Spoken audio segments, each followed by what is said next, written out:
सतनाम सत साहब।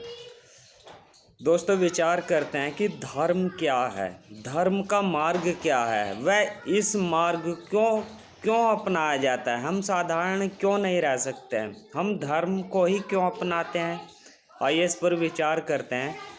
धर्म क्या है, दिया इसका मार्ग क्या है। केवल और केवल पुनर्जन्म को खत्म करने के लिए जो विधि या तरीका अपनाया जाता है वही धर्म है, वही धर्म का मार्ग है।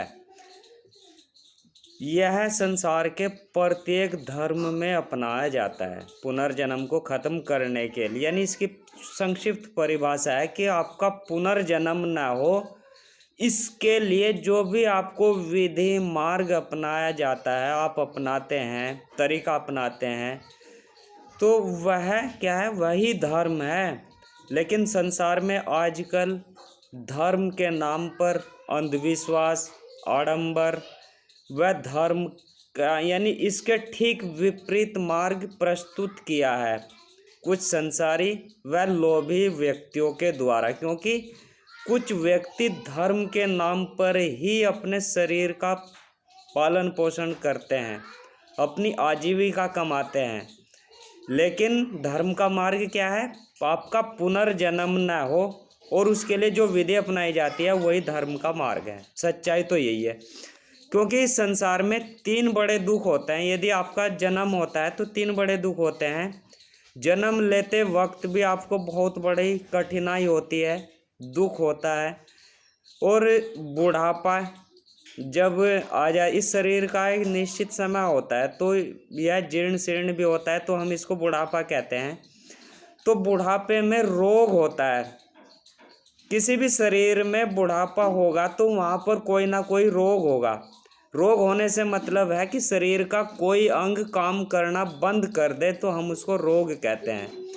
और बुढ़ापे में रोग होना आवश्यक है। और देखिए, तीसरा बड़ा दुख होता है मृत्यु। इस शरीर का निश्चित समय है, मृत्यु निश्चित है। एक न एक दिन सभी को इस संसार को छोड़ना है, यह वास्तविकता है, सच्चाई है। लेकिन मृत्यु कब होती है, जब हमें कोई रोग हो, हम बुढ़ापे में आ गए हैं। यानी इन 3 दुखों को समाप्त करने के लिए हम धर्म का मार्ग अपनाते हैं। हम पुनर्जन्म को खत्म करना चाहते हैं, जो ज्ञानी पुरुष होते हैं। लेकिन जिन्हें अज्ञानता के कारण अभी इस ओर ध्यान ही नहीं है, वह शरीर तक सीमित है, तो वह इस ओर नहीं ध्यान देते हैं। लेकिन जिनको ईश्वर की कृपा से यह जानकारी है कि हम ये बुढ़ापा या जन्म या मृत्यु से छुटकारा पाएँ, यह बहुत बड़े रोग हैं यानी दुख हैं, तो इनसे छुटकारा पाने के लिए पुनर्जन्म को ख़त्म करना होगा, अपनी आखिरत को सुधारना होगा, मोक्ष को प्राप्त करना होगा। इन्हें ख़त्म करने के लिए ही मोक्ष, आखिरत सुधारना किया जाता है। यानी आपका पुनर्जन्म ना हो, मोक्ष का भी मतलब होता है वो आपका पुनर्जन्म ना हो। आखिरत सुधारने का भी मतलब होता है आपको इस संसार में दोबारा ना आना पड़े। इसलिए धर्म का मार्ग अपनाया जाता है। और पुनर्जन्म तब खत्म होता है, यानी पुनर्जन्म कैसे होता है, यह एक चेन होती है, एक श्रृंखला होती है। देखिए कैसे होता है। पुनर्जन्म तब खत्म होता है जब आपके कर्म बंधन खत्म हो जाते हैं। कर्म बंधन होते हैं प्रकृति के 5 तत्व और 3 गुणों से जितने भी कर्म होते हैं, वह कर्म बंधन में इस जीव को डालते रहते हैं। और जब तक यह कर्म बंधन इस जीव के खत्म नहीं होते, तब तक प्रकृति इस जीव या आत्मा, सोल या रूह को छोड़ती ही नहीं, यानी मुक्त नहीं करती, उस ईश्वर में, अल्लाह में नहीं होने देती। जब तक आपका किसी के पास कर्जा है, यानी आपने बैंक से लोन लिया है, तब भी बैंक में आना जाना है, या आपके पैसे बैंक में पड़े हैं तब भी बैंक में आना जाना है।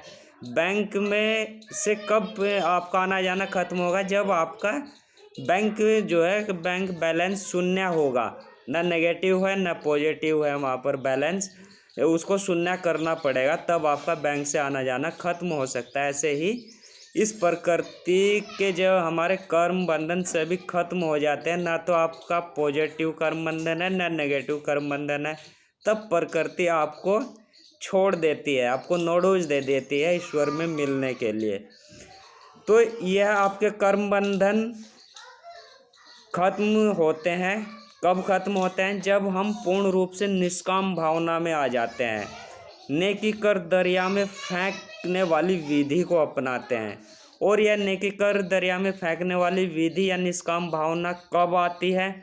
जब हम ध्यान योग करते हैं, जब हम इबादत करते हैं, जब हम मन फिराव वाली प्रार्थना करते हैं, यानी ध्यान की, इबादत की, मन फिराव वाली प्रार्थना की अंतिम अवस्था अर्थात गहन समाधि में जब हम आ जाते हैं, तब हम निष्काम भावना में आ जाते हैं, नेकी कर दरिया में फेंकने वाली विधि में आ जाते हैं।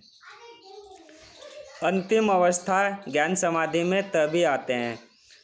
ऐसे मौखिक ओरली, यानी ऐसे बातें करना कि मैं तो अभी निष्काम भावना में हूँ, मेरे यहाँ कुछ नहीं है, ऐसे ही है, होने वाला नहीं है। पूर्णतः होना 100% होना चाहिए। आपका कर्मों का खाता 100% शून्य होना चाहिए। आपका प्रत्येक क्षण, प्रत्येक समय निष्काम भावना में रहने चाहिए, नेकी कर दरिया में फेंकने में रहने चाहिए, तब आपका कर्मों का बंधन खत्म होता है। और यह कर्मों का बंधन सभी धर्मों में, उनके ही धर्म की किताबों में वर्णित है, कोई यह झूठ नहीं है, सच्चाई है। यह तभी खत्म होता है जब हम निष्काम भावना में आते हैं, नेकी कर दरिया में फेंकने वाली विधि को अपनाते हैं। तो पुनर्धर्म का मार्ग संक्षिप्त परिभाषा है धर्म की कि पुनर्जन्म खत्म करने के लिए जो भी विधि तरीका आप अपनाते हैं, हम उसको धर्म कहते हैं। आइए और बढ़ें। सतनाम सत साहिब।